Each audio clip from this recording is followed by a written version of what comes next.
have till 6:50, right? We want to finish this at 6:50. That's correct. Okay, I'll make sure. All right, guys. So we're going to start here. If you have your Bible, go ahead and open it up. It'll be much easier for you to follow along that way, and we'll begin. So here we go. So we have basically these chapters here in Exodus 23 through 26, and the first portion has to do with the law and details the law, and of course the campaign as Israel is moving through the land and pushing out those inhabitants that are there. And then it moves into details about the tabernacle and the Ark of the Covenant. And so we have sort of two different things here. We'll begin here in chapter 23, in verse 20.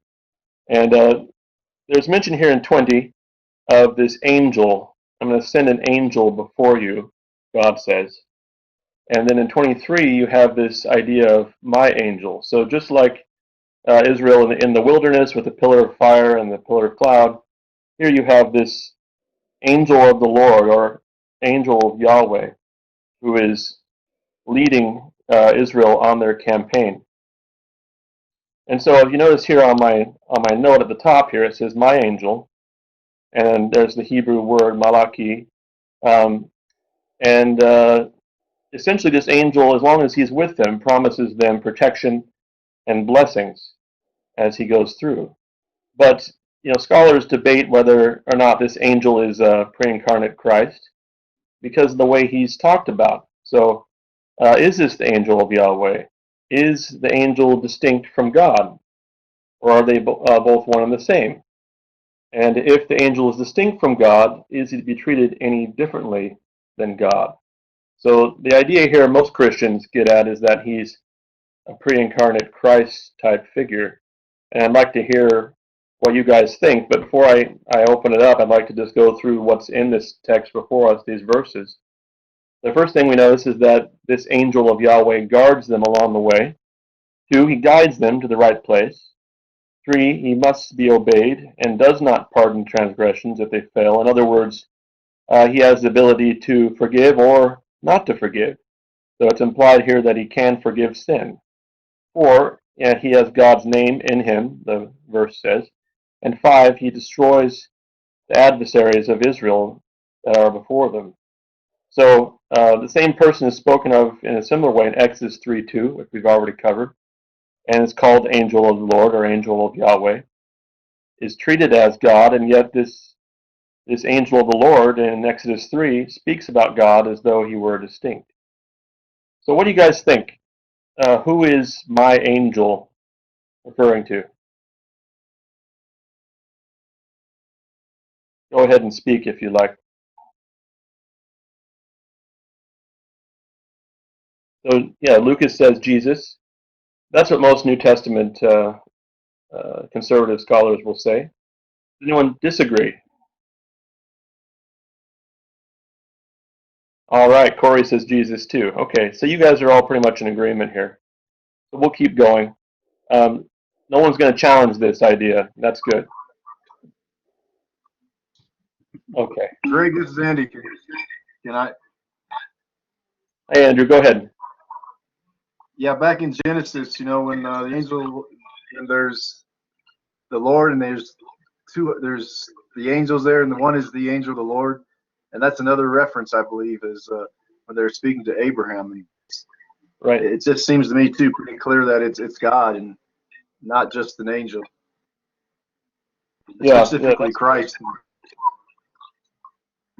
Yeah, that's kind of what I thought too, and that's what this text seems to be saying because of the way they describe him. It seems like God, but because he's speaking of God in a distinct kind of way, makes you think of sort of like a Trinitarian type situation where you have different people, different persons in the Godhead. Okay. And Clarence, did you have something to say? Yeah, the part that I've got a question on is that he will not pardon your transgression. Oh yeah, what's your question? You there, Clarence? Clarence has connection problems according to what my screen's telling me, but I think there Clarence is back, huh? Okay. Well, essentially, I mean, he's saying that he will not pardon.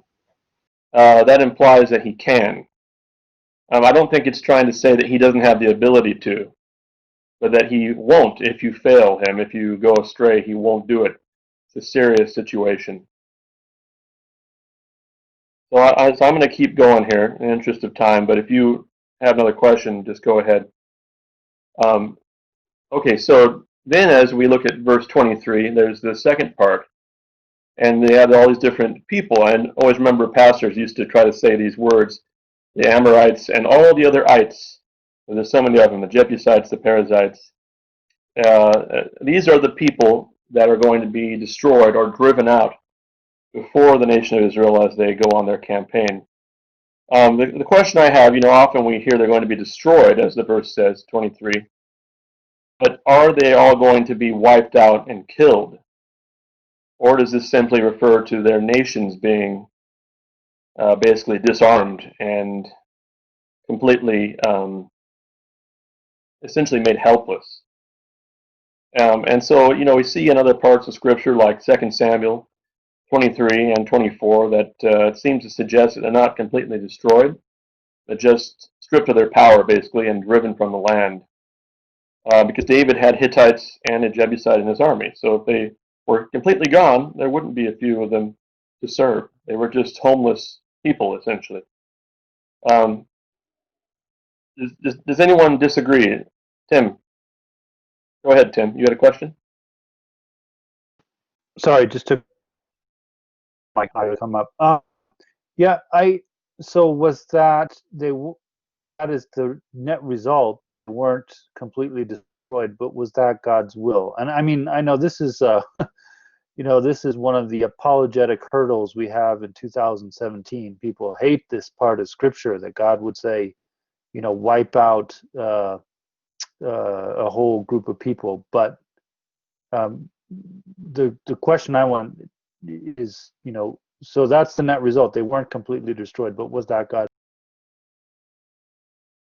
Oh, yeah, that's a good question. I mean, I think if we look at the purpose, it could go in your favor, Tim, for what you're saying, because um, uh, the purpose of destroying them or removing them from the land nationally, or even every bit of them, even every one of their lives, it seems to be saying in 24 that's because of their false pagan religion, and so it couldn't be allowed to exist in the land.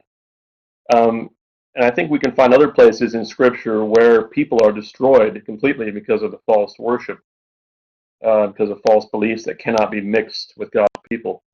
So yeah, you're right. This is a theological hurdle today. People get angry about this idea.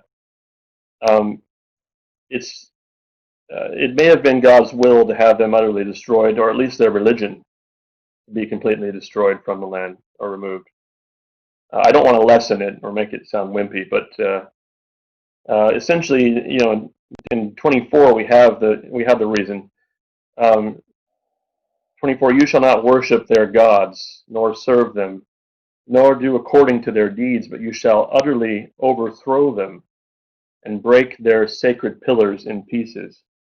And so here we have this idea of sacred pillars. These were standing stones.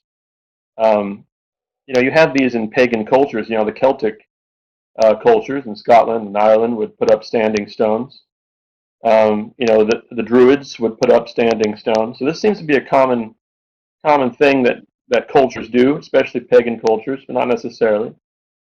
And the fact that you had a standing stone in the area meant that there was a pagan shrine to a deity nearby, or that the pagan deity's presence was in the area. So you would have an altar, perhaps, or some other type of some other item of worship. So whenever they would drive out the people before them, the Israelites would then destroy these sacred places for this pagan worship. So yeah, I'm going to pause for 1 second. I'm going to keep going.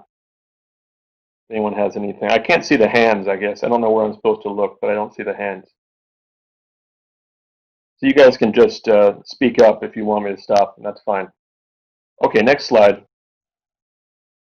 We're going to move on.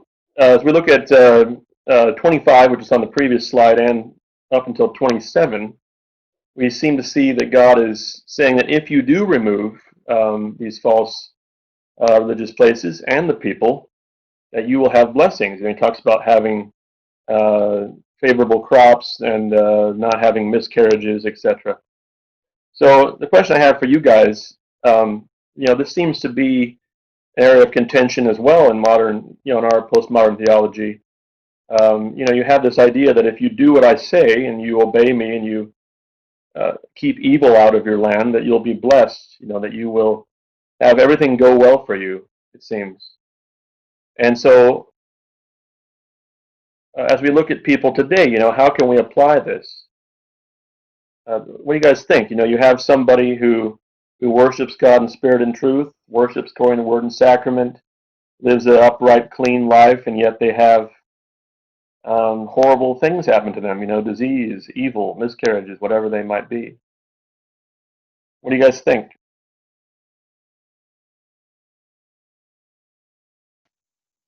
Well, sorry, I just talked. I'm going to talk That's again. okay. Go But, ahead. That's fine, Tim. well, I mean, this is, theodicy is sort of a question where we don't always get a super satisfactory answer, except for in the cross. That's really where God shows, both his justice and his love. But I would say, obey this and everything will turn out correctly. It didn't work out for the Israelites that way because they were completely unable to obey. So, there is no obey this and everything is going to turn out correctly. That's a very good point, Tim. I like that. Essentially, they could not obey. They just couldn't. I mean, not even essentially. They just didn't. Even though they promised it that they would, they didn't. So even if they did have blessing, you're absolutely right. It was temporary. And then I see Andrew on the side here mentioning, this idea of theocracy. We don't have that type of a government in our land. And then Baron, people, for individuals, they have faith, but this faith is not this false teaching we have today of the prosperity gospel, which misapplies Greg, these types of things. Greg, this is Andy. Andrew, go ahead, Andrew. I think, again, God would have, if they would have followed him like he had planned it, had that theocracy, God would have blessed as a nation. It would have just been unreal, the abundance. God's blessed us in this country, but yet when we go our own way away from the Lord, there's almost always some negative consequences with that. And so, but I think there's a difference between us and them. But still, when we follow the Lord, we are blessed. But we go our own way, we bring consequences of a messed up world on us. Yeah, definitely. This is part of being in a sinful world and being sinners. And then Dr. Eschelbach, says, how much suffering do we actually endure? Have we yet endured to the point of shedding our blood? Have we become martyrs here? And in other places they have, for their faith, not because they did anything wrong.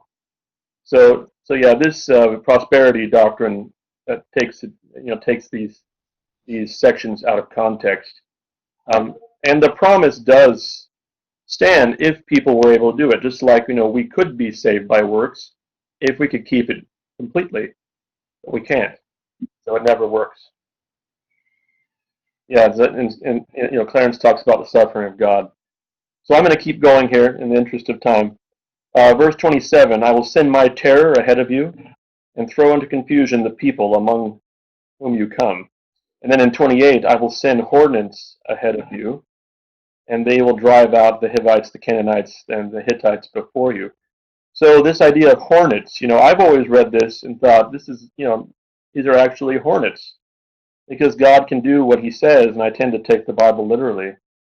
But, other scholars, and not only liberal ones, will say that these hornets are not actual literal hornets, but it is essentially the fact that they have the angel of Yahweh going before them. They're driving out the peoples before them, and the rumor is starting to spread that they're coming. And this strikes terror and panic and chaos, and this, of course, played into the hands of the Israelites as a strategy of battle. So, what do you guys think? You know, are these real hornets, or is this just picture language, or that sort of thing? Go ahead and speak your mind. Sounds like Narnia, huh? Okay.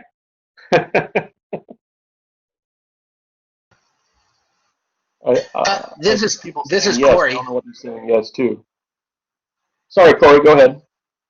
Oh no, oh thanks. Yeah, I would just agree with Lucas. I would say that to my mind this is picture language that the Lord is using. Um, I don't. It could literally be hornets, but first glance, I would think that this is just God trying to get across his point by using something that people can relate to, but maybe not actually hornets. But that would be a pretty cool picture, though. I mean, a massive hornets driving people out. That would be pretty cool. Yeah, it would be. You know, kind of like Revelation uses this type of language. Of course, that's apocalyptic literature.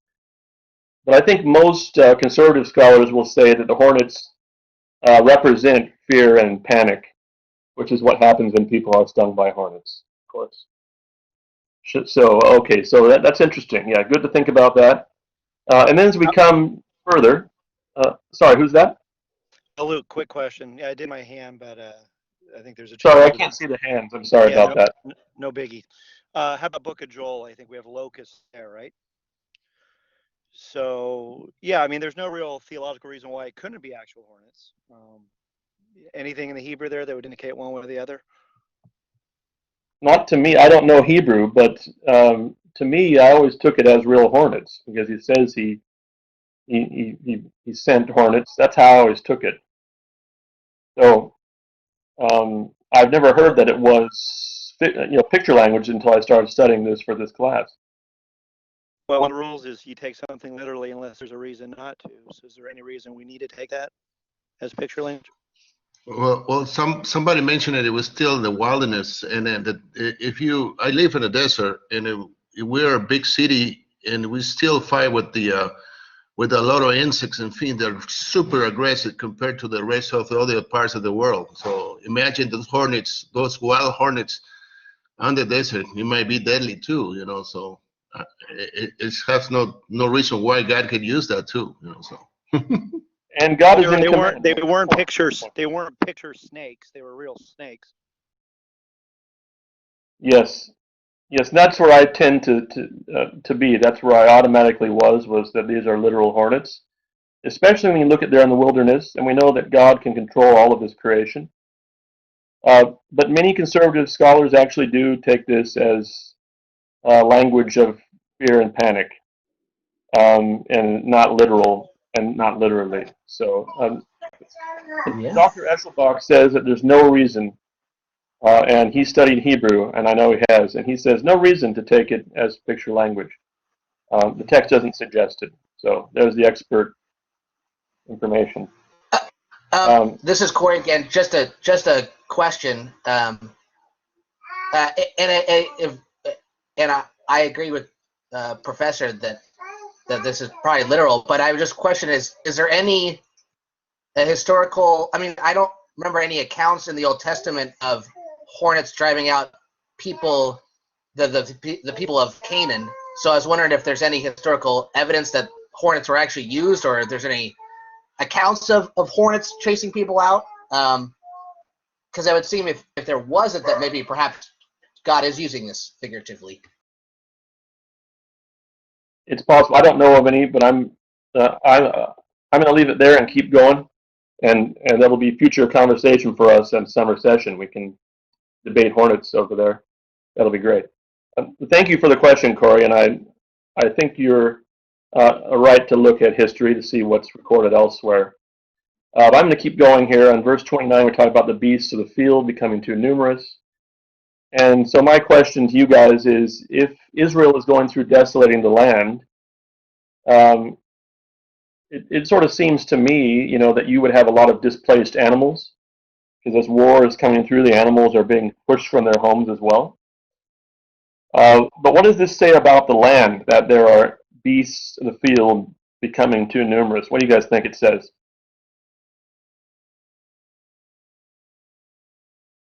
Milk and honey. It's it's an abundant place. It's an abundant place. Exactly, Tim. Exactly right. So, and then in 31, we see that God will fix the boundary from the Red Sea to the Sea of the Philistines. And this is, of course, because God is giving the Israelites supernatural insight into the topography of the land. Because they wouldn't have been able to know all the boundaries of the land they were conquering, but they did check it out, of course. We know that. But, God is aiding them. And so they're able to know how far to go because God has set the boundaries.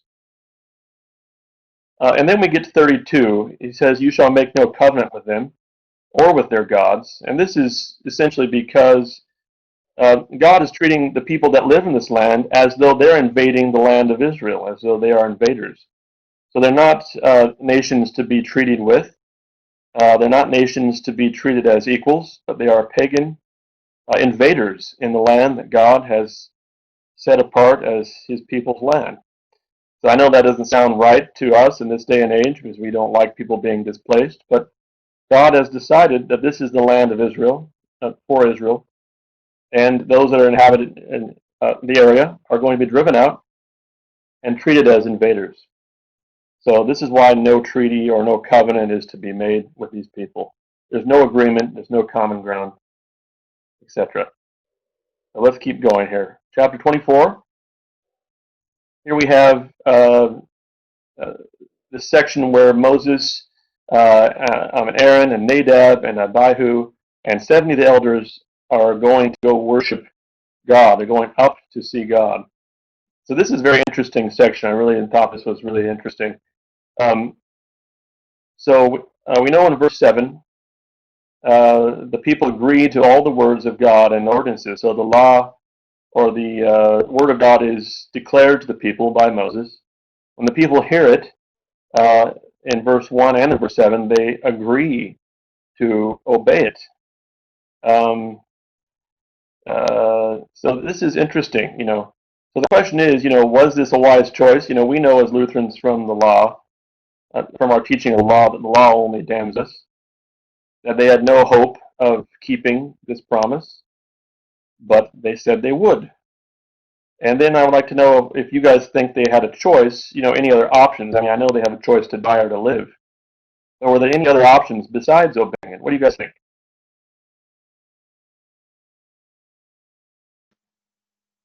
No, I think they had another option.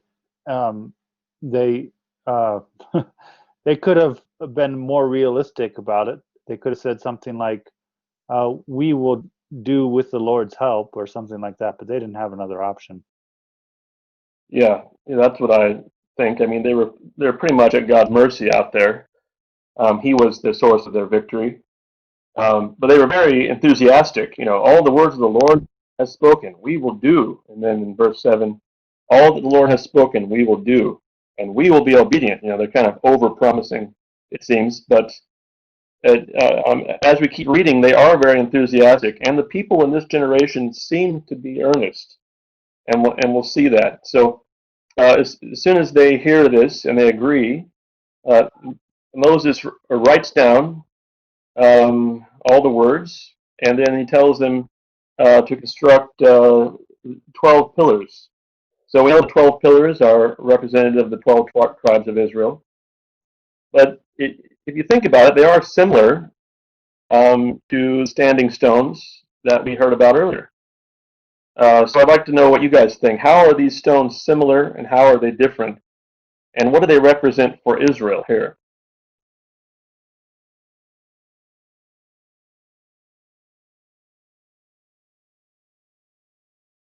Okay, well, I'll go ahead and answer that. So, I mean, the 12 pillars, just like the standing stones or the sacred stones, represent the shrine or the altar of God. So it's reclaiming the land. We take out your pillars, and we're going to put in our standing stones and our altar, and we're going to perform our sacrifices here. So they're similar in that way, but they're different because this is a place for the living God, the one true God, not these pagan type deities that were there. So this is true worship. The other was false, even though they used similar markers. So it says that Moses sent the sons of Israel, and they gave burnt offerings. And then Moses took half of the blood and put it in basins, and the other half of the blood and sprinkled it on the altar. And then they're able to create a book. So this word could mean scroll, could mean writings. It's translated book here. And so we know that it was written by Moses. Moses heard the words, Moses declared the words to the people, and then Moses wrote them in the book. And really this makes it even more serious because now it's like a contract. It's like a treaty. And not only that, but sealed in blood. So, these promises are going to get them in a lot of trouble eventually. So, verse 8, Moses took the blood and sprinkled it on the people.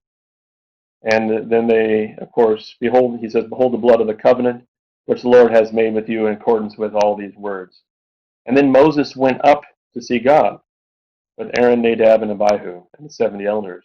And they saw the God of Israel, and under his feet there appeared pavement of sapphire. So we have here the serious promise, made more serious by the contract, by the written word.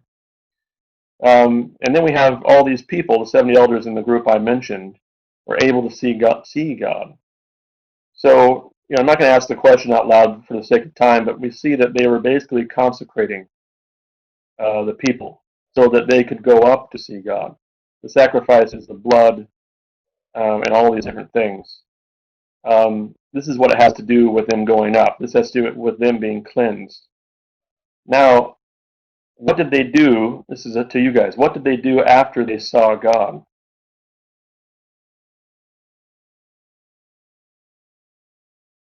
They ate with him. Yeah, they ate and they drank. Good. And this imagery reminds, it's very reminiscent of, Christ. Only by blood are they able to see God. Of course, it's a representative of Christ. Then when they go up to see God, they have a feast. They feast, they eat, and they drink. And so this is they're very much almost like a picture of heaven. They go up to see God on his mountain. They get there by the blood that is shed and sacrifice that is made, and then they eat and dine with God. In verse 10 and 11, they saw God. So how did they see God? Especially since we know in John 1:18 that no one has seen God, John says. No one has seen God at any time. The only begotten Son, who is at the bosom of the Father, in the bosom of the Father, has explained him. So, here they only talk about the floor he stands on. So what do you guys think? Do you think they actually, it says they saw God, but did they see him entirely? What do you guys think?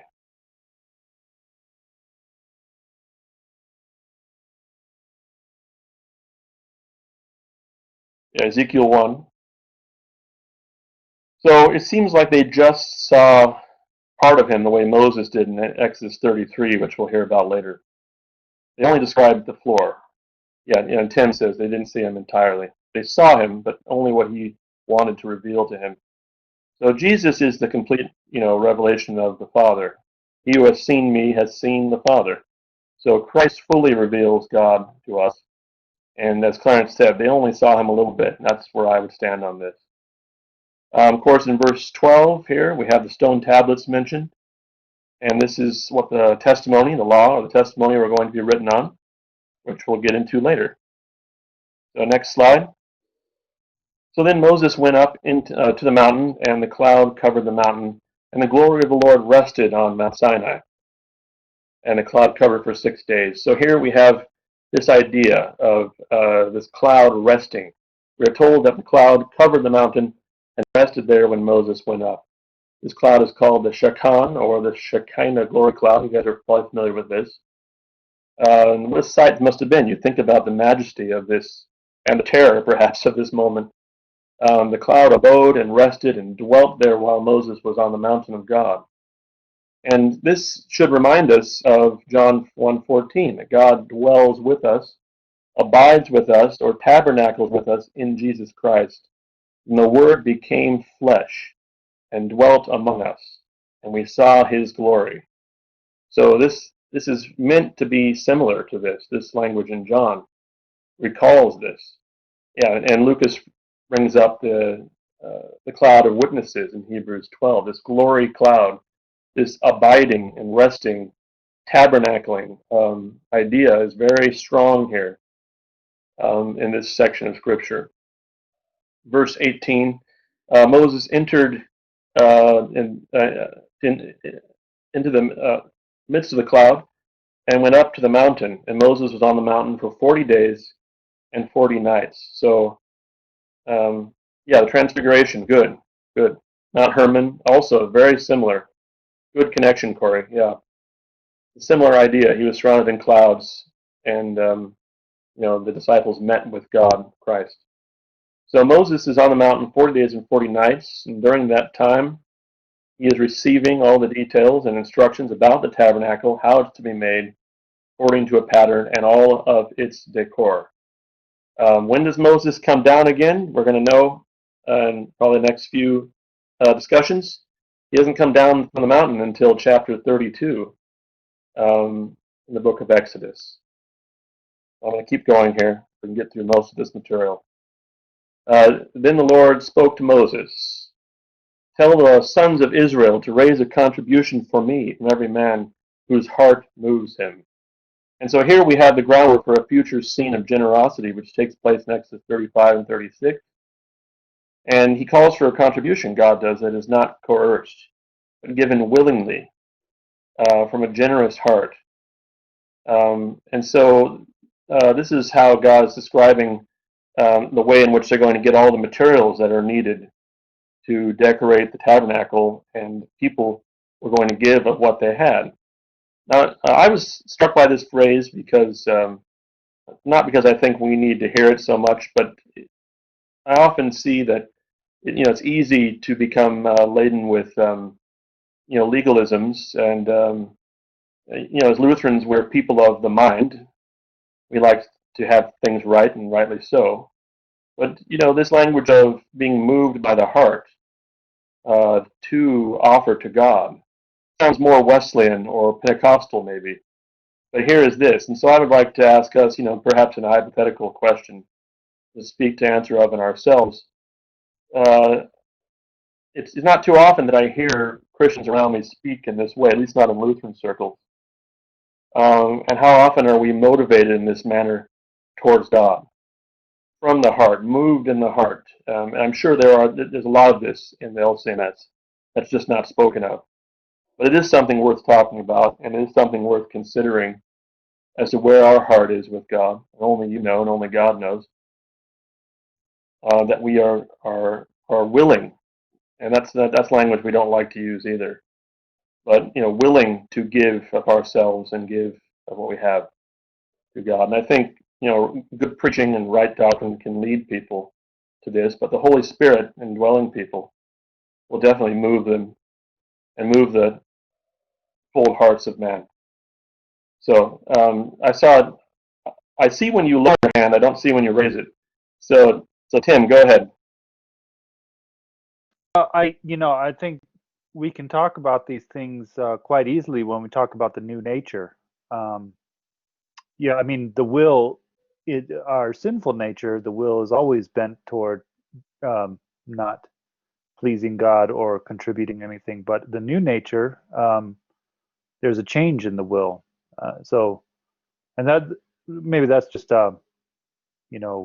putting it in a filing cabinet as far as mentally. But for me, I don't think there's any problem talking about this when we talk about the new nature. Oh, definitely. I think you're right, Tim. And because we've been made new, the will is empowered by God to act by His power. So you're absolutely right. And I think Lutherans have very big hearts. Definitely do. And let's keep going as we go on to the acacia wood. But before that, I just want to talk a little bit about how the Israelites got these riches which they were to contribute. And of course, the answer is Exodus.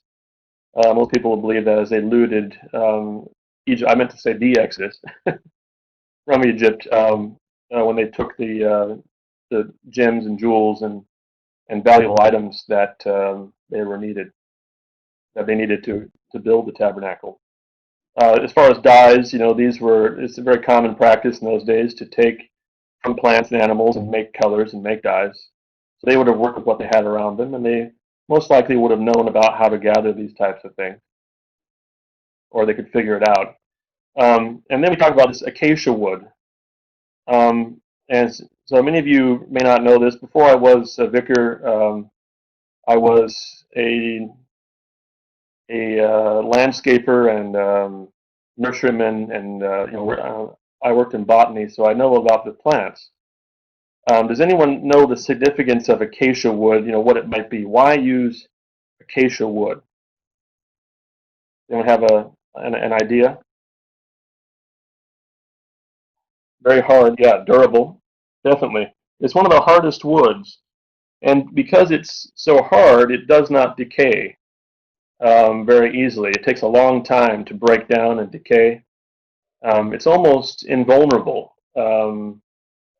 uh, in sort of an earthly way. It's also readily available. It lives in hot, dry climates, so they would have had it ready, and it was a very earthy thing. Trees are of the earth, and a wood that resists corruption and decay. It has a great spiritual symbolism in building of things that are for God. Okay, so the onyx is essentially a quartz stone that mentioned there at the end in verse 7. So here we go with God saying He wants to dwell with human beings. He wants to dwell with mankind. And really, this is the purpose of the tabernacle. I mean, God didn't have to do this. He didn't have to come here and do all of this. The whole purpose of building a tabernacle is to be with people. So we recall again, John 1:14, that Jesus tabernacled with us in the tent of His flesh among His people. And in verse 9, we hear that we have the word tabernacle. And it's the place where God would dwell. And it is made according to a pattern.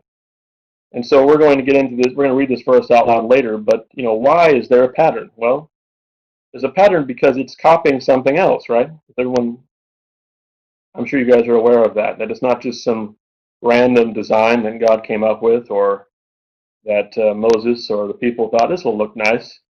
It was according to God's specifications, because God is having His home on earth, sort of be a copy of what's in heaven, and that's what we see in Hebrews 8:5 and 9:23. So now we move to the Ark of the Covenant. I know we're all familiar with the Ark of the Covenant because we've all seen Indiana Jones and the Lost Ark, right? So, and actually the image of that seems to be fairly accurate in the film, but it was made in a certain way, and it's made again of acacia wood, and it's covered in pure gold. And so with the botanical training and the things you learn about the plant, it's symbolic of Christ's sinless humanity, because it's earthy, it's of earth, but yet it resists corruption and therefore represents Christ in a human way. So we already know how this represents Christ's sinless humanity. And then verse 11, the Ark of the Covenant was overlaid with pure gold, which is refined gold. It's pure, without flaw. It's very kingly. It's very divine, and it's overlaying this earthy sort of wooden structure. So we have in the ark a picture of Christ, His full humanity and His full divinity joined together. And so that's an interesting application we can make with the ark. The ark is essentially Christ in symbolism. So let's keep going. We see that everything is made of this acacia and covered in gold. And they put the testimony into the ark. If someone has their Bible handy, look up and read Psalm 47 through 8, Psalm 40. And when you get it, just go ahead and read it out loud.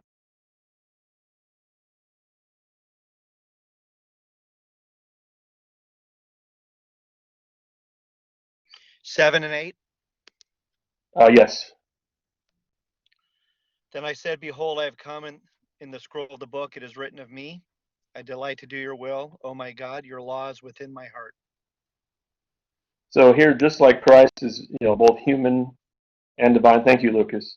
Um, and the word is in his heart. So the law, the testimony of God, is in the heart of the ark. And also there was manna in there as well. It's sort of hidden manna underneath. So there's a lot of symbolism, and there's too much to go into right now. But here we have mentioned the mercy seat as well in verse 17. This is important to understand. I know you guys are aware of this already, but I'll just go over it quickly.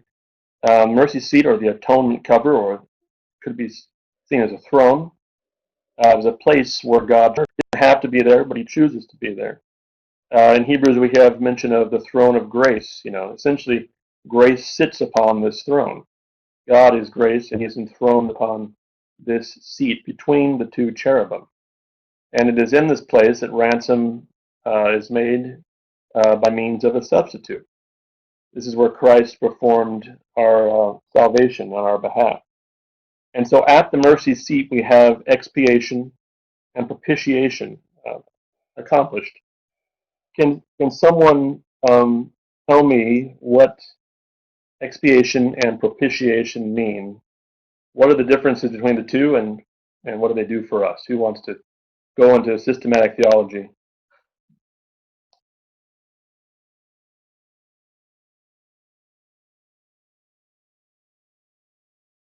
Sacrifice, yes. Atonement is kind of a word that joins them together. But expiation is the removal of sin or guilt. And propitiation is the appeasement of wrath. So you'll see in many conservative translations, they'll put propitiation. Maybe if they want to be in the middle, they'll say atonement, like the NIV. In speaking of this in 1 John, right? And then expiation is often used because it doesn't speak of a wrathful God, it only speaks of the removal of sin. But of course, both are true. We have the removal of sin and guilt. It's accomplished because of the propitiation that is made, because there is the blood that is spilled, the wrath of God is appeased, and therefore we can have peace, atonement made. So, and on this seat we have the cherubim, which is a winged creature. It's kind of representative in a lot of cultures. The Sphinx was the type of cherubim, and that's, often you see the ark with the Sphinx on the top. God meets with His people there. I'm going to pass that by since we've already talked about that, essentially with the mercy seat. But there are a couple of verses here where especially 1 Samuel 4:4, where it's spoken of God meeting His people there between the cherubim. And this is where God chooses to be. And of course, again, we have acacia wood in verse 23 and pure gold in 24. 28 poles of acacia wood and overlaid with pure gold once more, always pointing towards the work of Christ and who Christ is. Again, 29, we have the dishes and vessels made of pure gold. This should remind us of Christ because He was a vessel, carrying God's word, carrying God to us, and He's made of pure gold, symbolic of His divinity. The bread of the presence in verse 30 refers to the bread that is before the face of God. And everything about the ark and the tabernacle is meant to convey the dwelling and presence of God. And then in 31, we have the pure gold menorah, or the lampstands, shaped like buds and blossoms of the almond tree. And this is, of course, symbolic of the first tree that buds in spring in the ancient Near East. And also the rod of Aaron, which budded as well. So they were filled with olive oil. They had to be burning perpetually. They were pure gold, then they were divine. And this should remind us of Christ, who said, I am the light of the world. He who follows me will not walk in darkness, but have the light of life. Jesus is even represented in the candlestick, in the menorah. So we're getting to the end here. But I want to read this verse. Again, the tabernacle in verse 40 is mentioned as being made according to a pattern. And we have Hebrews 8:5. It says, in the context, there's a bit more, but it says, who serve a copy and shadow of the heavenly things. Just as Moses was warned by God when he was about to erect the tabernacle, or see, he says, that you make all things according to the pattern which was shown you on the mountain. Of course, this is a heavenly pattern representing the heavenly tabernacle, the heavenly temple. Yeah, and Colossians too. Thank you. Let's keep going. Now the curtains, we're getting to the very end. The curtains are very detailed. They're designed, there are curtains on the outside covered in this hair of goats and it sort of hides so that you can't see the splendor of the tabernacle from the outside. Only on the inside can you see it, very much like Christ, who was very plain and, in a sense, not attractive physically, but on the inside was this godly splendor, this divine splendor. And then, so there are 10 curtains, and then 11 curtains, and some of these curtains were only on the inside of the holy place, the holiest of holies, and you had to even be a high priest to enter in and see the curtains on the inside. So the further you go into this tabernacle, the more beautiful it becomes, and the more you see. Of course, we know that because Jesus Christ sat upon that, he sits upon the throne, that grace sits on the throne, we can approach the throne boldly. And now we have access through Christ to the Holy of Holies, to the heart of God, that only few people in the ancient Near East were able to see, only the high priests. So thanks be to Jesus. And that is the end of my presentation. Great. Thanks for Thank you listening. thanks, Gregory. Everybody else, before we go on break here, if you had something that you saw as Gregory was presenting, bring that back in the next hour, because we'll be working through the whole text again. And so as we make our way through, if there was something that Gregory mentioned, or a question or comment, or something you wanted to pursue, feel free to raise your hand, because I can see your hands when they're raised, and we'll pursue those. And otherwise, I'll see you back in 10 minutes, everyone. Thank you, Gregory.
All right, everyone, welcome back. Hope you had a good break. So we'll build on what Gregory provided, and you'll notice in his presentation itself, he had all of the text on 14 slides. He did a little variation of background color, which was kind of just refreshing and helpful to the eye for the viewer. He also underlined text or highlighted and underlined text in the text column for reference in notes and so forth in the right-hand column, which is a good practice. So it's been interesting this semester. I think it'll continue to be interesting to see the different kind of ratios or combinations of how you present the material from very kind of larger topic discussion orientation. You know, that one night we spent practically a whole hour just talking about, I forgot what we were talking about, but it was important. Anyway, so just take note. What do you think serves the nabbies? What serves both the text and the audience best by way of presentation? And Gregory was very focused and diligent about ending on time, and that's another consideration that we have to keep an eye on. So, okay, so moving through the text one more time, or a second time, combing through it. One of my students, Old Testament class, says, why does God want something so extravagant as the tabernacle and its furnishings if he calls us to give away our earthly possessions in the New Testament? And according to my records, everybody said something last time, so I'm starting over again. So Brian, do you have a possible answer for this Concordia student? Well, personally, I think that God is really celebrating the gifts that he gave the Israelites when they came out of Egypt, and that he is the God of creation. And I think he's reflective in everything that he does. He's intentional. And the gift of an artisan, as we see played out in the tabernacle, I think is, as myself being an artist, is quite fascinating. They had to be jewelry smiths, architects, designers, fashion designers. I even think of Aaron's robe. And so I don't see it as much as an extravagance as I see it really being a practical reality of the complexity and creativity of God. Okay, thank you. Jose? Well, the other thing that we need to say is that, well, it isn't that God is asking this for himself, but he shares everything with us. So as we build a cathedral, as we build a temple, well, that temple eventually belongs to us as well, because God shares everything with us, and that's the way we have to see things, and not just, oh, why is God asking for? Well, God is not asking for anything that he has not given us in the first place. Yeah, that's a great point, Jose. Thank you. David? Yeah, kind of going along with what Jose said, there is the call in the New Testament and the Gospels to that kind of self-denial and giving away our earthly possessions, but it's not an ultimate self-denial, because Jesus says we are storing up treasures in heaven, and ultimately that is where our treasure is. It's in Him, and the tabernacle, as we talked about, it's patterned after something, patterned after the dwelling place of God in heaven, patterned after these spiritual truths, and it's the presence of God there with them. And I think it just kind of illustrates that we have treasures in heaven in God, and showing the priority there.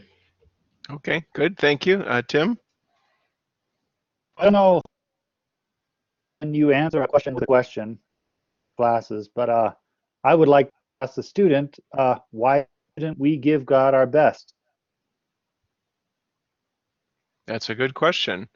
And so, in fact, I was just thinking about just maybe reminding you, but I'm over a lot of years, and as the years continue to go by, I find that the best way to a lot of answers is with the very best question. So a lot of times when you meet a question, see if you can formulate the question that leads to the answer. Molina, please. I was just thinking along the lines of, the way the tabernacle was made in terms of the wood type, the durability of the wood, the pure gold, and all of those things. Is that kind of to indicate God's character, God's identity to the people, to say how His Majesty, His kingship, and in his, it's not durability, but his ability to sustain all of the things that they have to go through. Is that something that am I reading too much into it? Is that something that we should be also considering? No, I think you're right. We want to consider all things. So one question I was thinking about in wait, hang on here. Somebody else is Clarence. Is God still working on these guys and building up a certain kind of cultural approach? He's trying to shift them out of their old culture to a new way of doing things that's going to last many generations. That's a good proposal too, and we need to consider that. There also were a couple of Jose posted, what do we say to those who say, why don't we take everything and give to the poor? And actually, there's a number of, that's a great question and a number of answers. Interesting, and Jose, don't take this the wrong way, but I remember one of the apostles asking that question when the woman spent the very costly lotion on anointing Jesus' feet. And so that's one direction to consider. The other is just the common practice of the first Christians in Acts, where they sold not the necessities of their life, but where they sold all of the extras in order that they might bring it to the apostles, and the apostles would distribute it to the poor as they did have need. So like lots of things in the Old Testament, they're physical realities indicative of spiritual truths. So in early history, how would God impress upon the people the magnitude or majesty of His nature? And so, backing up again, why does God want something so extravagant? What if we asked the person who proposed that question about a human being itself, human physiology?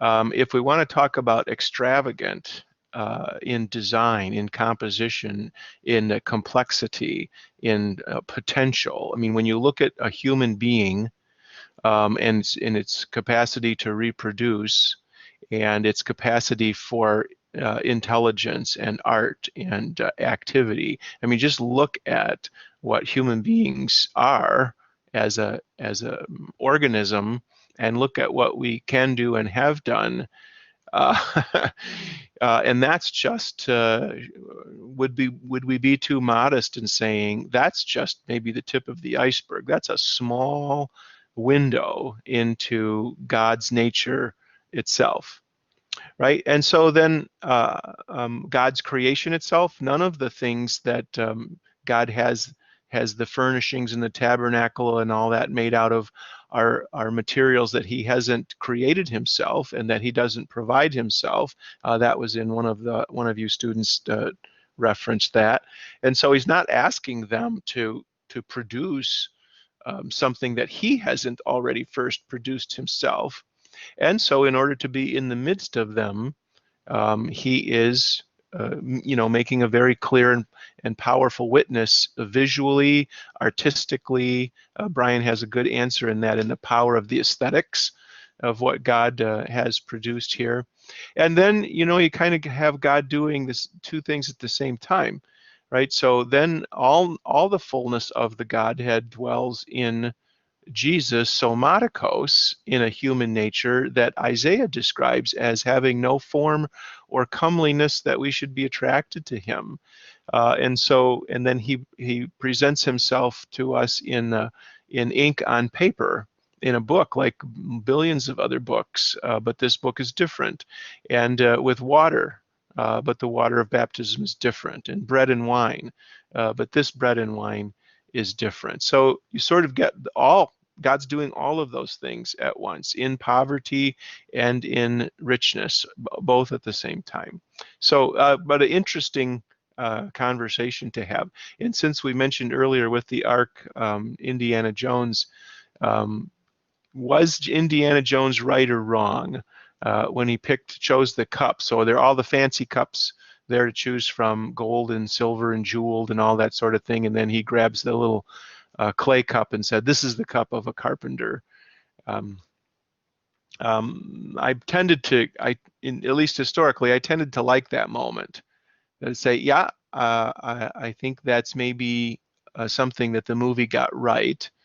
I don't know how Mary and Joseph, would have had, a fancy cup like that in their home. And yet, on the other hand, when I was in college and went to campus services, they had a ceramic cup and a plate for the Lord's Supper, and I thought, they did that because they were, it was the '60s. They're just trying to be earthy and cool, and all Woodstockish. So I don't know. I have mixed feelings about that, right? So anyway, and then on to chapter 25, verse 30, and the student is, there's a lot of detail in this, endless detail. And so I wondered then, would Baron, would you like to propose an answer to this student who wants to know why God's so picky? Well, when I think about this, I try to think of the question itself. I think it's more like perspective. Is it picky, or are we to just obey what God says? Since He knows what He's doing, and I think we always maybe question things when we really shouldn't. So that's just my real quick, simple answer. No, sure. That's a great answer. And it reminded me, my daughter just visited not too long ago the Jet Propulsion Lab. And those people are pretty picky up there about what goes on and where and how and why, even how much dust you have on you before you enter certain places where certain things are. When you think about electronics, especially when they get tiny, like the electronic instruments that we use now, telephones and all that sort of thing. Think about a surgical ward and surgeons and surgeries. Think about people that work in chemistry and pharmaceuticals, and even think about the construction of a home and its wiring and plumbing, and you're going to ask the question, why be so picky? So Baron, I agree with you. It's indicative of the significance of what it is we're dealing with here. Travis, please.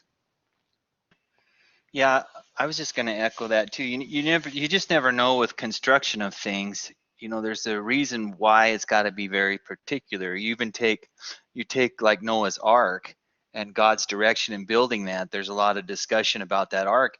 If it had been much longer and had gotten between two waves, it would snap in half like some of the long boats do, and the way it's designed. And so I think that's probably the case with some of this stuff. Maybe its length made it a certain weight that would be easier for the people to carry, or something. There's got to be a purpose, but we don't really know. Only God knows why He needs those exact measurements met on this stuff. I just find it interesting, though. Yeah, and part of that may just be to see if they'll do it. In other words, if you can't, if you're unwilling to make the ark, or these other things according to God's design, what are you going to do when He asks you, gives you something hard to do, like love your enemy or your wife? Clarence, please. Yeah, I have a trouble when we go towards like that this is fantastic and all that in a sense, because didn't a lot of other religions, they were very elaborate in how they set up their worship style and do their whatever gods. In Hawaiian mythology, it was very elaborate. I mean, you make one mistake and you're going to be put to death or whatever. So it was really serious and elaborate, and the best went there. So that's why socially, it wasn't uncommon to do that.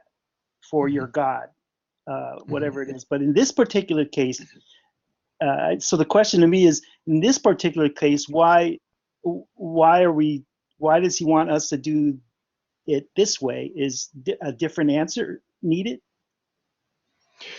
versus that this Yeah, is just a good offer? no, I think why do you have to do it like this? There's a couple of reasons. One reason having to do with the detail.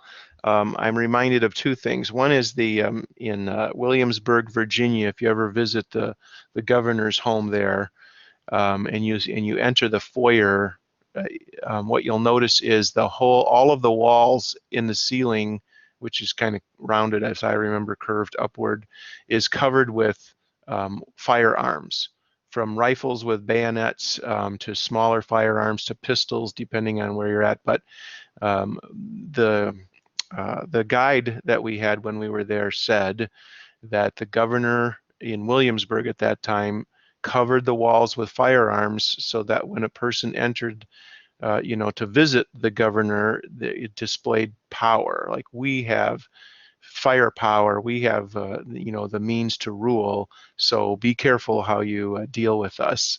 So there's something about that with the presence of God within Israel to be taken seriously. A second part has to do with the precision of what happens at Arlington Cemetery with the guard and the changing of the guard. And I was just asking students that today. Why be so detailed and so precise from their uniform to their to how they conduct themselves as they're guarding the tomb, to the changing of the guard? And it is to impress upon people the respect for the significance of what that unknown soldier's tomb is all about. And the third thing, which has everything to do with the Old Testament, again, I'll just circle back to it, is that maybe this sounds like a lot of detail, and somebody might choose the word picky, but the whole purpose of the Old Testament is to convince, or at least make inescapable, a conviction that we are so utterly incapable of complying with God's will for us. So I'll say it again, compared to interacting with other people or God in terms of relationships, making things the way these simple physical things the way God says to make them is easy. And so he's raising our eyes to think about if you're going to struggle with this, you're going to have a really hard time when it comes to the greater challenges. So anyway, a good start of a conversation there. So Gregory gave us a chance to think about an angel later on, more carefully referenced as my angel.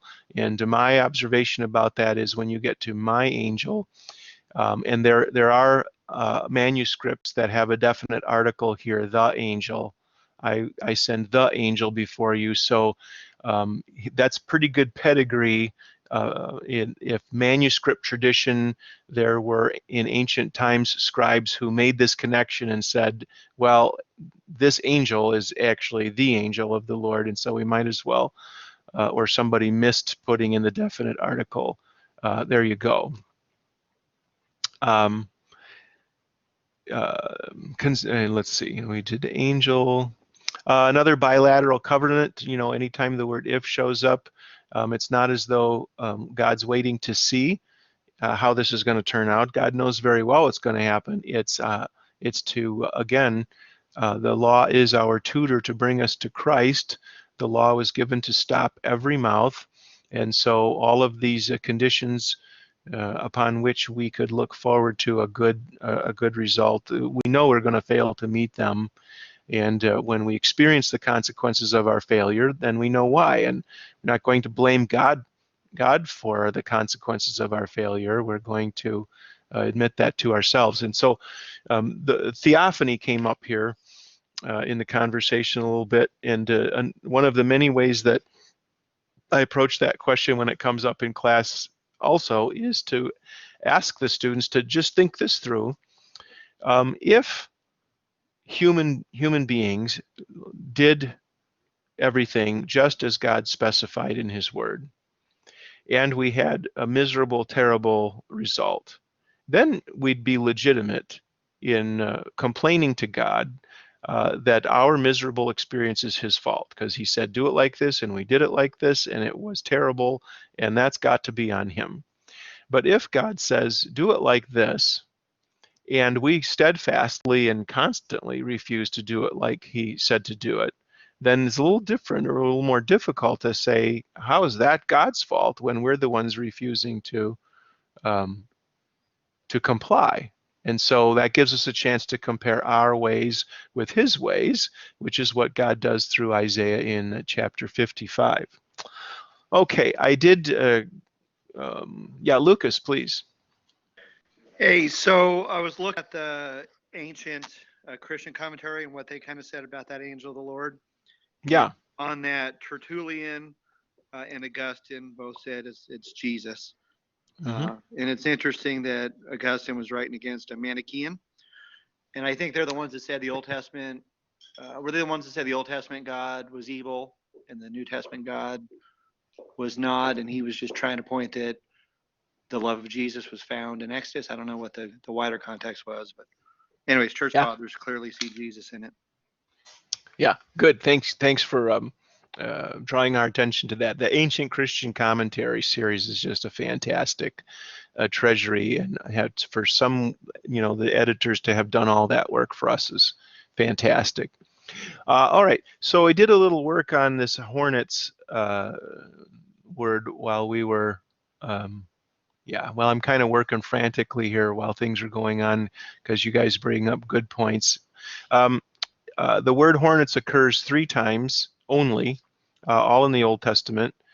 So besides here, it occurs again in Deuteronomy 7, verse 20. Same idea, that God's promising before Israel enters into the promised land to send the hornets before them to do a lot of this driving out work for them. And then the 3rd time is in Joshua 24, verse 12, and it's used in the past tense. So Joshua is saying God did send his hornets before us, and they did do their work. And so here we all are. Of course, Joshua 24. So this is at the end of his life. God has done what he promised to do. And just looking around other sources, both the Greek word doesn't occur anywhere else. The Greek word for hornet. And nobody else has anything to say about it that I can find. And that suggests that there isn't anything else to find about it. And so we'll just let it be hornets. And why not?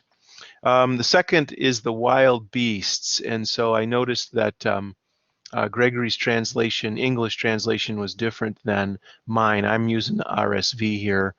And mine says wild beasts. So I checked, and it is, in fact, wild beasts. The same word that's used in Mark 1, verse 13 of Jesus in the wilderness for 40 days and 40 nights with the wild beasts, which, of course, is a fulfillment of Isaiah 11 prophecy about the lion laying down with the lamb and so forth. What God is making sure won't happen here is that because of, what happens to like a lake property or a mountain or country property when nobody's there for a while, first the mice take over, and ants and bees and bugs, and then, pretty soon it's raccoons and who knows in the broader context. And so parallel to the theological threat of having, contrary neighbors, so also parallels a real physical threat of animals that would be predatory and make trouble for you if you weren't, living in the land. Okay, so notice the bookends again here too. So beginning and ending this section with bookends about this warning about idolatry. And so I just noticed, I was thinking in the middle of this, an exercise for us, how many small g gods, as in idols, are we already bowing to and serving, whether collectively as the church or individually? And of course, Lent is a great time to be really honest about this. And Corey, would you like to just kind of put something out there for us to think about if we're going to be painfully honest? Oh, sure. And yeah, and this is a good question as I kind of prepare for my section of Exodus 2. Yeah, but I think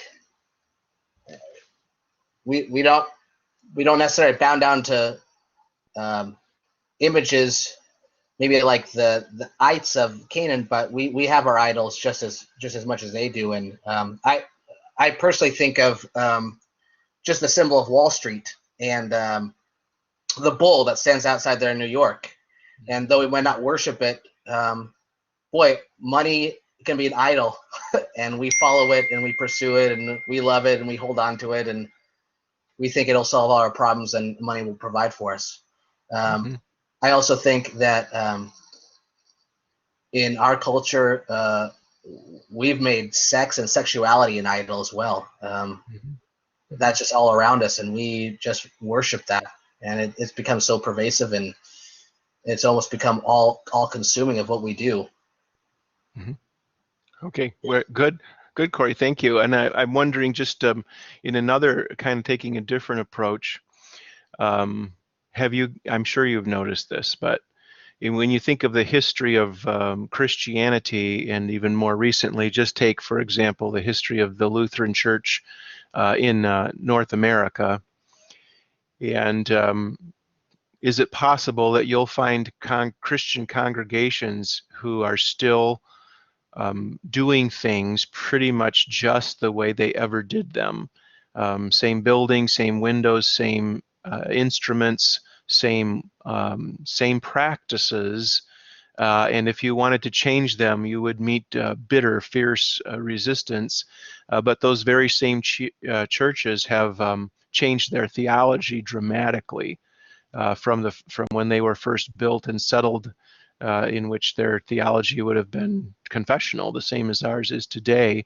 I watched students in class today. I watched their jaws drop open as I used the example of it's not that hard to find Lutheran synods who have on their website published statements denying that the Bible is inerrant, infallible, true, reliable, Word of God, inspired, any of that. And so similarly, our practices as a family or as an individual, we tend to be much more careful with material things than we are with relationships with one another. Daniel, please.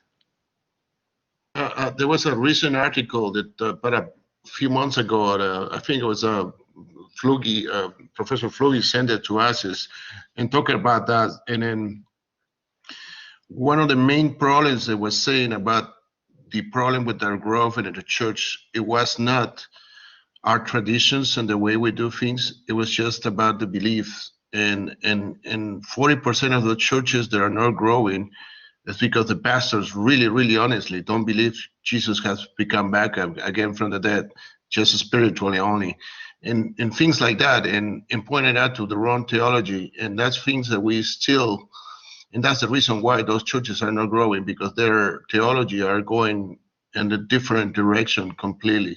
And I think that's what you're spoken about right now. Yeah, thank you, Daniel.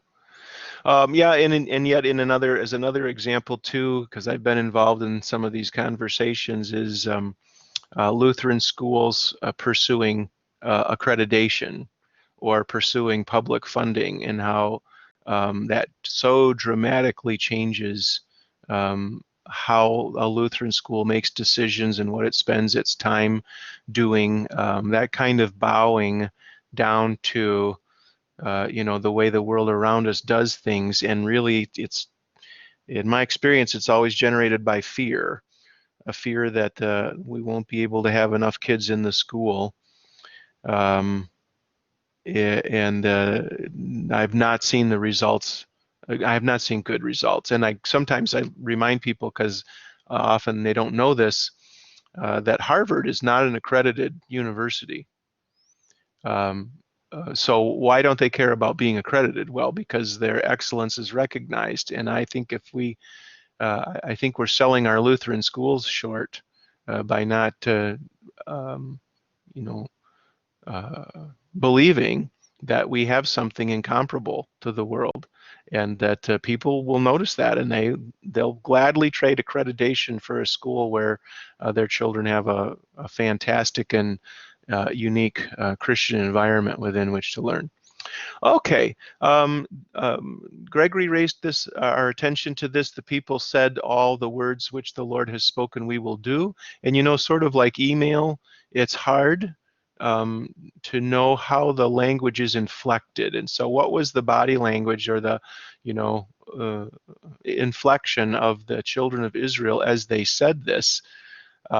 It does go back, and one of you students made that comment too. It does go back to even the question of Adam. What would history have looked like if the people were more modest, or even if they were painfully honest about this? So in other words, if Adam, when God said, Adam, where are you, and have you done what I commanded you not to? If Adam had said something more like Christ does say, I don't have any excuse for what I did. I was trying to be you. In exerting power over my wife instead of providing for her, and I've got no excuse, and all of that responsibility is mine. So same thing with the people. If they had said, Lord, you know very well that we are stiff-necked and stubborn and cantankerous people, and well, okay, so this suggests, I'd like to, I guess, to take both sides of the equation, in as much as there is faith in the faithful among the children of Israel. It's at least what they aspire to do. And I wonder if the world would think differently about us if, instead of saying we are Christians, if we said we aspire to be Christians, a little more honest and forthcoming, and refreshingly so, maybe, right? I've been trying that out with my students too, and been having good effect, that it just sort of takes the pretension out of the room, and makes our relationships much more candid and collaborative, when we say, well, I'm not. I'm not what the Christian is, but I'm sure studying what a Christian is, because Christ has given me every reason to pursue living as he did, or as close to that as I can approach. Jose, please. Yeah, what you just said is sounded crazy to me at first, to be honest. But I think that I can certainly say, well, the thing about it is that if anything, we are only followers of Christ, and that implies many things to us. The way that we see ourselves, our faith, vis-a-vis our human condition, and the righteousness of God in that sense. But I can see how that works, in the sense that we are kind of sending the unbeliever a message, that we're not, I guess being a Christian used to mean that we were perfect, or better than you, or better than others. But if we say that, as you suggested, we are what was it? What was the phrase you used? Trying to be a Oh yeah, aspiring to be. Yeah, I think that would work. But again, it sounded kind of crazy to me when I first heard it, when you first said it right now. But yeah, thinking about it, I think we're doing what Paul says, being all things to all men, and that's a great point, Professor. Thank you. Yeah, thank you, Jose. Timothy.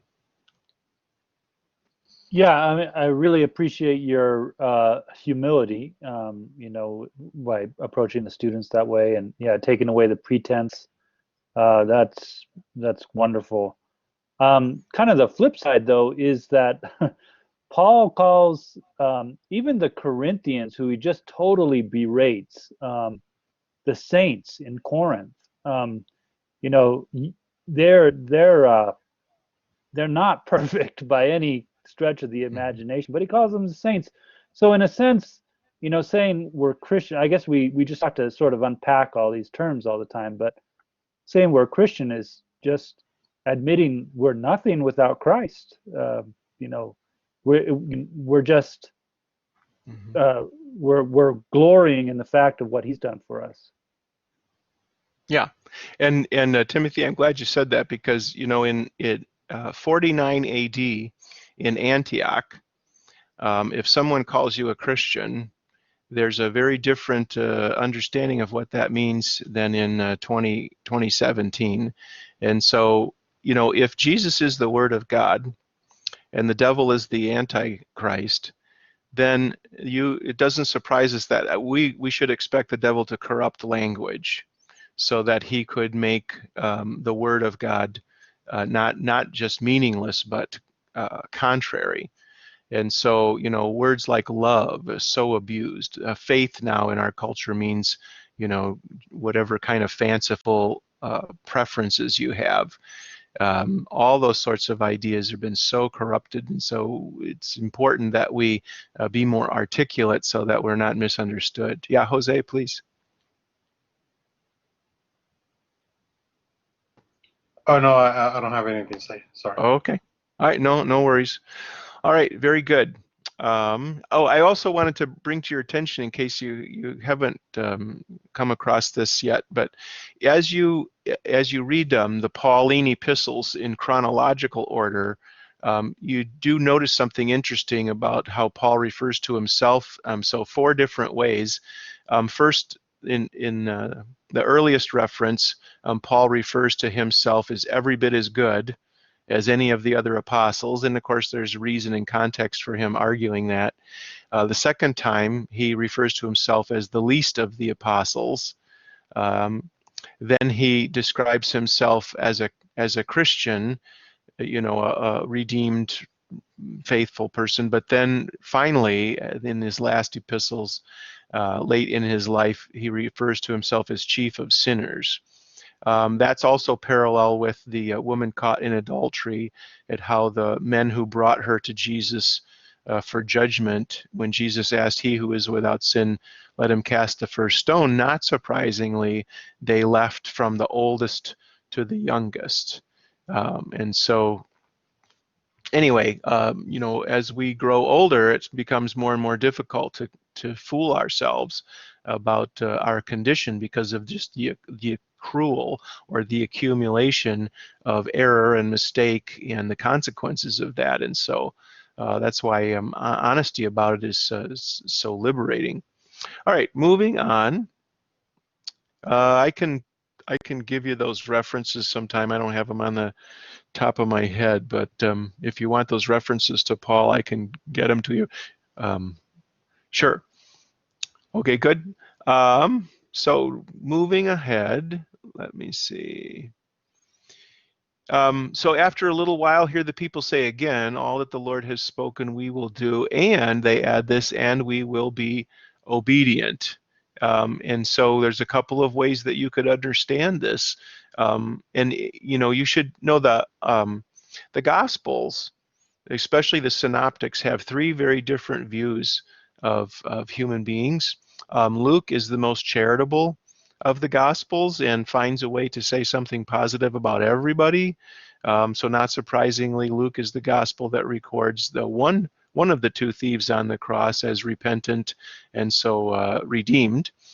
Matthew is the more neutral. He's sort of even-handed with describing people. And then, of course, Mark is like super pessimistic and negative all the time, all the way through. So maybe that's how we should look at this too.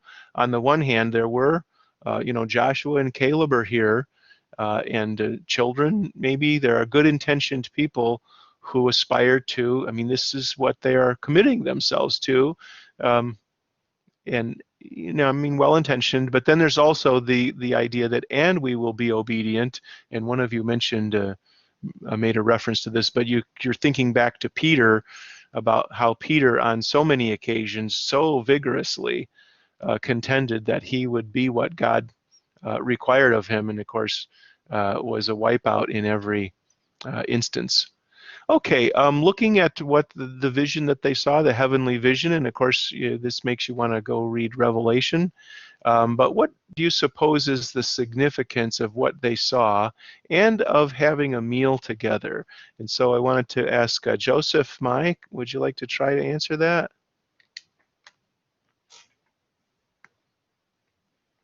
Oh, wait a minute. Is Joseph? Joseph is not with us tonight. Luis, would you like to try?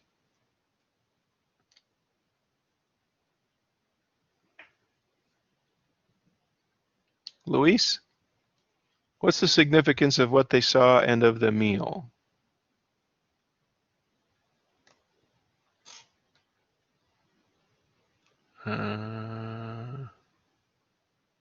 Okay, maybe Luis stepped away.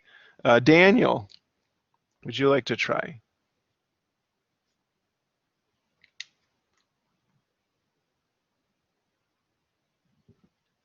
Um, Yeah, I'm here.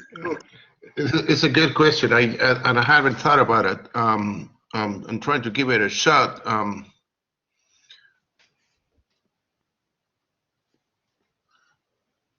Well, a lot of the things that we have on the scripture, and it goes all the way from the beginning all the way to the Revelations, goes around the table and the family gathering, you know, and I think that's a very significant thing that the God keeps saying, you know, you're my kids, we are around and we are with you, and we gather together, you know. And like I said, even in the Revelations talks about, when it talks about heaven, it's going to be a big feast, you know, sitting down in a big table.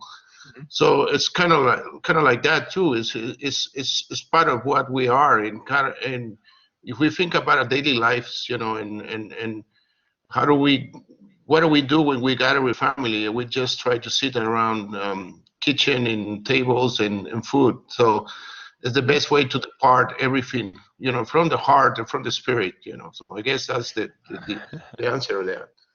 Yes, thank you. And I want to call on Lucas next, but Daniel, you made me think. My wife and I go very regularly on the weekends to Corona del Mar, to the ocean, and we are so impressed with the Hispanic families that we see there and the way they come to spend the day. I mean, they have so much food there and are having so much fun together.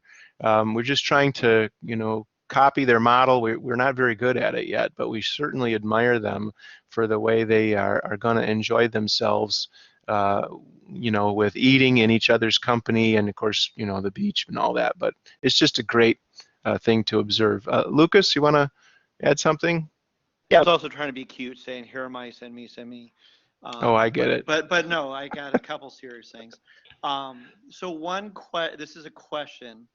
Lutheran churches sing that this is the feast, you know, song of victory for our God on Communion Sundays. So I'd love feedback from you. I always yell out "from our God" when we hit that particular, you know, preposition.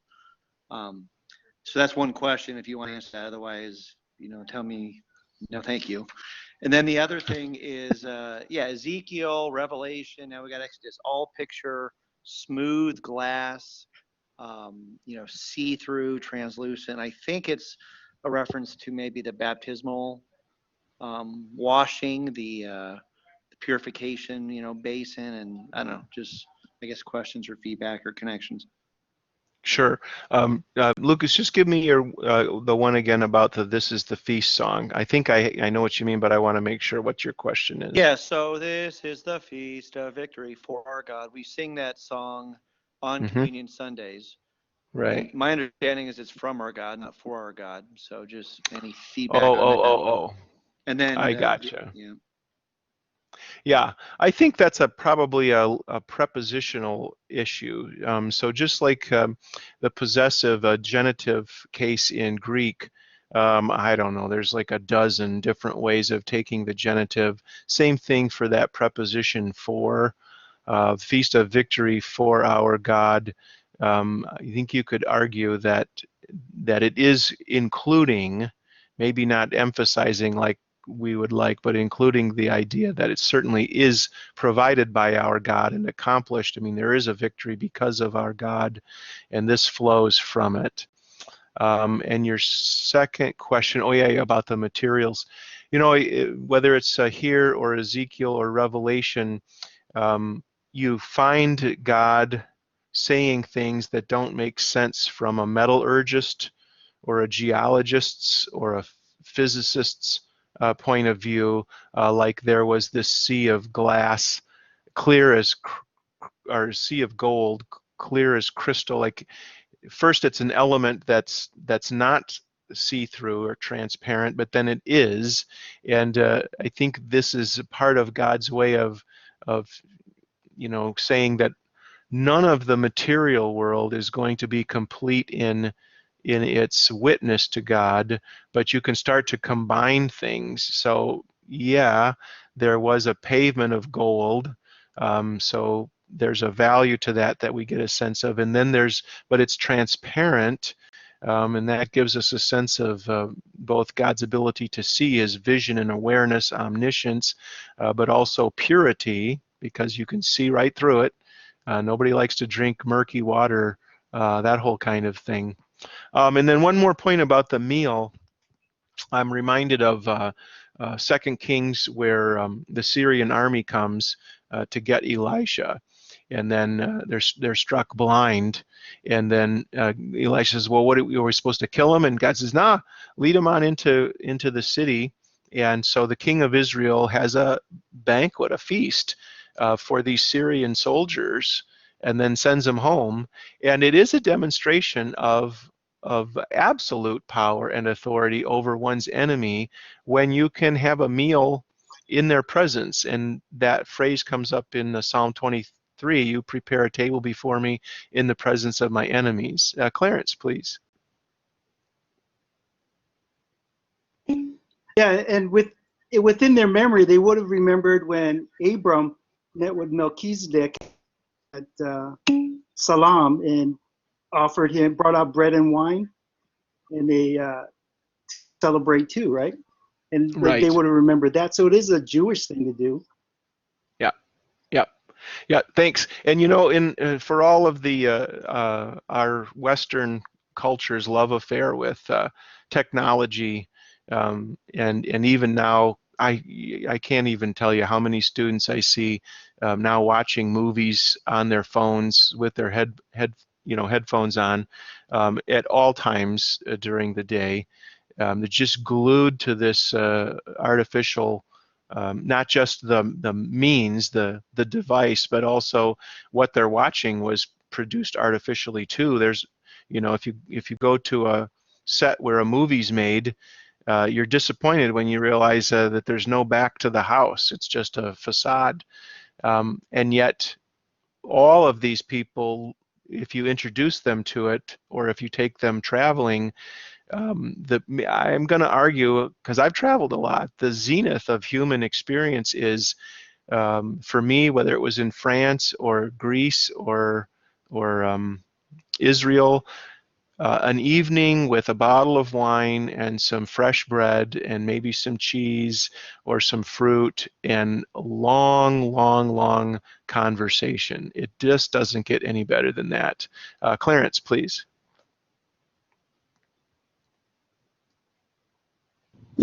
No, sorry, that was before. I'll put it down. All right, thank you. All right, moving on. I'm looking at my time. Wow, I've got 2 minutes left, but it sure is fun working on these things with you guys.